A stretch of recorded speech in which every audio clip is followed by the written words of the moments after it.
It's Thanksgiving here in the United States, and I'd like to give thanks by giving you some gifts. I'm going to give you 5 ways that you can activate your employer brand for free.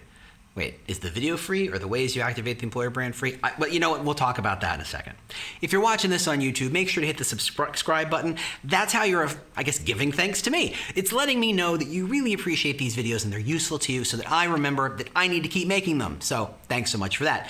Also, be sure to subscribe to my newsletter, employerbrandheadlines.substack.com, or just go to employerbrandlabs.com and sign up. Appreciate it. I really do. I give thanks for all my fans and everybody who watches these videos and reads the newsletter and all that stuff. I do appreciate you all. Thank you so much. So anyway, what are those 5 things? 5 free ways you can activate your employer brand. I wrote it on a little Post-it note to make sure because this is a long one. All right.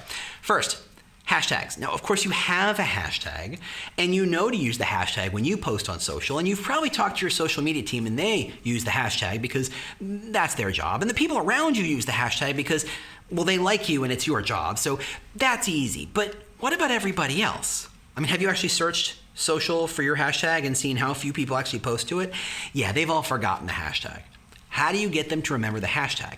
Well, every office that I've seen from the last 10 years is filled with whiteboard space, right? Metric tons of whiteboard space. So every time I go into a meeting, I get there a minute early, I pick up a marker, and in the corner of a whiteboard, I just write the hashtag. Nothing more. No descriptive or prescriptive ideas of, hey, everybody, you should use this. Just hashtag and then the hashtag, right? Just remember and remind people they're there. It lets people feel like there's a groundswell of interest and it's a nudge, and that's all you need. That's going to move the needle. Second thing, your intake meetings. Your recruiters have a process, obviously, I know you know this, in which when they're setting up a new job, they ask the hiring manager, okay, what's the role and what should I expect and where should I source and what do I need to know? In that process, ask your recruiter if they can ask the hiring manager to commit to posting on social media about this job. This particular job. This is super handy because 1, this is the moment the hiring manager needs the recruiter the most. This is the maximum point of leverage for the recruiter. 2, this is when you can slip in and say, okay, if they do commit to posting about social, you'll write the post. Maybe you'll find a video, maybe you'll find a great image, something branded, something appropriate. You can help push out to brand new audiences your brand.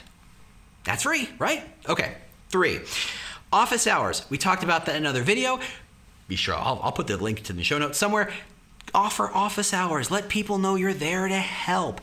Let them ask you questions. Ask them challenging things.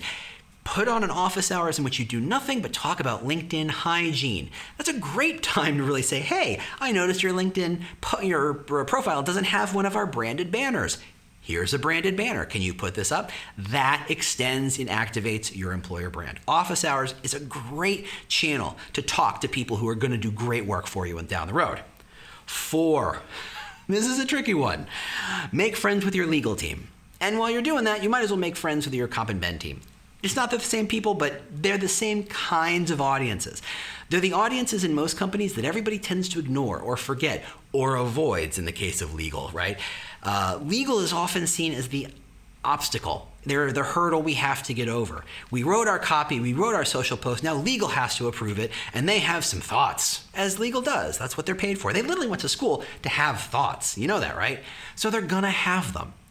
Instead of saying, I wrote something, throwing over the fence and hoping that they don't gut it, which, good luck, make friends.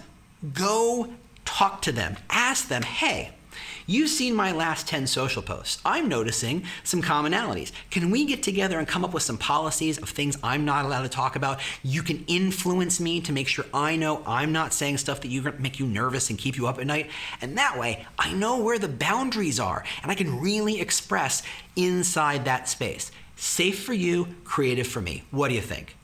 Lawyers love that. Lawyers love to know that you care and that you're interested and that you want to find a workaround. Trust me, they don't like being Dr. and or Mrs. No, right? They know that they're the vice president of I don't think so. They know that they are always seen as the obstacle. They like to not be the obstacle. 5th thing, we've talked about this, make some headlines. And if you want to learn more about how to make headlines for your job postings, click the video from yesterday. Thanks so much for listening. I'll see you next time.